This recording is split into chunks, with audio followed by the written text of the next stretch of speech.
ஒரு நாளில் மேகம் கூடிச்சு மழை பெஞ்சிச்சுன்னு இல்லை. நாங்கள் திட்டமிட்டு ஒவ்வொரு நாளும் நாங்கள் இந்த சமுதாயத்துக்காக ஏதாவது செய்யணும், ஒரு மாற்றம் வரணும். கேப்டன் விஜயகாந்தை நம்ம விட்டுட்டோம். அவருக்கு ஏ டீம் பி டீம் எவ்வளோ முத்திரை கொடுத்தா, அந்த முத்திரை உடைக்கிறதுக்கு தான் இந்த விழா. இன்றைக்கி ஜல்லிக்கட்டில் தமிழக வெற்றி கழகத்தோட பங்களிப்பு இருக்கணும். இல்லாட்டி என்ன சொல்லுவாங்க, வந்தாரா திருப்பரங்குன்றத்துக்கு வந்தாரான்னு கேட்பாங்க. அது மாதிரி இதையும் கேட்பாங்க. அவர் வரணும் தேவையில்லை, நாங்கள் பார்த்துக்குறோம். இந்த மாதிரி எதுக்கு செய்யணுமோ நாங்கள் கண்டிப்பாக செய்வோம். நிச்சயமாக தளபதி கூட இருப்போம், அவரோட ஆட்சியை அமைக்க வைப்போம், அவரோட கூட நாங்கள் பயணிப்போம். நிச்சயமாக இந்த ஜல்லிக்கட்டு எங்களுடைய இருசக்கர வாகனத்துக்கு ஒரு முன்னோடி. இந்த முதல் திட்டமாக முதல் வாகனமாக கூட நீங்கள் எடுத்துக்கிடலாம், எப்படி வேணாலும் வச்சுக்கோங்க. அது தளபதி முடிவு பண்ணுவார். நீ கொடுக்கூடாதுப்பா, நான் வண்டி கொடுக்குறேன்னு சொல்லி அவர் கையாலே வந்து கொடுத்தாலும் கொடுக்கலாம். நாங்கள் அதை தான் வரவேற்கிறோம், அதுதான் எதிர்பார்க்குறோம். எங்களுக்கு தளபதி செஞ்சு கொடுப்பாரு. ஆனால் இந்த 2026 ஜல்லிக்கட்டு எப்படியோ, ஆனால் 2027 ஜல்லிக்கட்டு நிச்சயமாக தளபதி தலைமையில் இதே அலங்காநல்லூர்லையும் பாலமேட்லையும் சீரும் சிறப்பாக நடைபெறும். இன்னும் எவ்வளவோ நலத்திட்டங்களை நம்ம மக்கள் அடைய போகிறாங்க. இந்த பொங்கல் விழா எவ்வளோ விமர்சனத்துக்கு உள்ளாச்சு.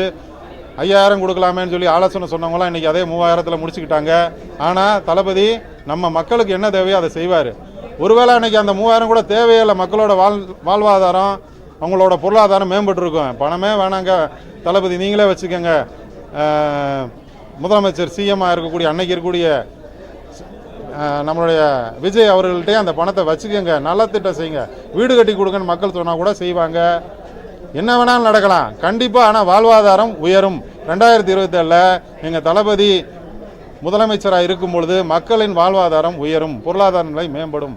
அதற்கு அடித்தளமாக இன்றைக்கி ஜல்லிக்கட்டுலையும் நாங்கள் பங்கெடுக்கிறோம். ஜல்லிக்கட்டு விழா அதற்கான ஏற்பாடுகள் அதை எப்படி ஒருங்கிணைச்சு கொண்டு போகிறது நம்ம பிளான் பண்ணிக்கிட்டு இருக்கோம்.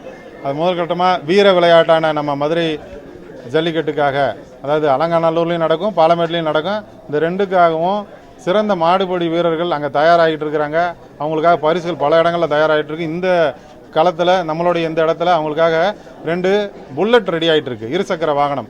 இது எங்களோட கட்சியோட கொள்கையும் கூட. ஒவ்வொருத்தருக்கும் ஒவ்வொரு இருசக்கர வாகனம் வீட்டுக்கு ஒன்று இருக்கணும்னு சொல்லி தளபதி சொல்லியிருக்காரு. அந்த ஆணைக்கு இணங்கி நாங்கள் அதை செய்ய ஆரம்பிச்சிருக்கிறோம். 2 புல்லட் கொண்டு போய் சேர்க்க போகிறோம். அதுபோக அந்த காளைகளை வளர்க்குறது மிகப்பெரிய விஷயம், மிகப்பெரிய கலை. அதை உயிரையும் பொருட்படுத்தாமல் தொடர்ந்து காலம் பூரா எந்த வித எதிர்பார்ப்பும்லாம் வெறும் அந்த சும்மா வெள்ளி காசுக்காகவும் சின்ன குட்டி குட்டி தங்க பொட்டுக்காகவும் எங்கள் மக்கள் கொண்டு போய் அந்த மாடுகளை வளர்த்து கொண்டு எங்கள் விடுறாங்க. அந்த கொடுக்குற அண்டாக்காக அது எங்களுக்கு பரிசு எங்கள் வீட்டை நிறைக்க போகிறதில்ல, எங்கள் மனசை நிறைக்கிறதுக்காக அந்த வேலையை இளைஞர்களும் எத்தனையோ மாடு வளர்க்கக்கூடிய வளர்ப்பாரும் செஞ்சுட்டு இருக்காங்க. அவங்கள வளர்ப்பின் காரணமாக ஒரு சிறந்த மாடு அங்கே தேர்ந்தெடுக்கப்படும். அந்த தேர்ந்தெடுக்கப்படக்கூடிய பாலமேட்டில் ஒரு காளைக்கும் அலங்காநல்லூரில் உள்ள ஒரு காளைக்கும் நாங்கள் தலா 50,000 வீதம் ரொக்க பணமாகவும் கொடுக்குறதா இந்த கூட்டமைப்பின் சார்பாக நாங்கள் முடிவு பண்ணியிருக்கோம். இதெல்லாம் எங்களோட கலெக்ஷன் மணி, நாங்கள் எங்கேயோ கொள்ளையடிச்சிட்டு வரல. இது மக்கள் பணம், மக்கள்னால் எங்களுடைய மக்களோட பணம் எல்லாம் சேர்ந்து நாங்கள் அதை கொடுக்க போகிறோம். அந்த கூட்டம் தான் தொடர்ந்து 2-3 நாள் இன்றைக்கி நடந்துகிட்டு இருக்குது. எல்லோரும் சேர்ந்து ஒரு தீர்க்கமான முடிவு எடுத்திருக்கோம்.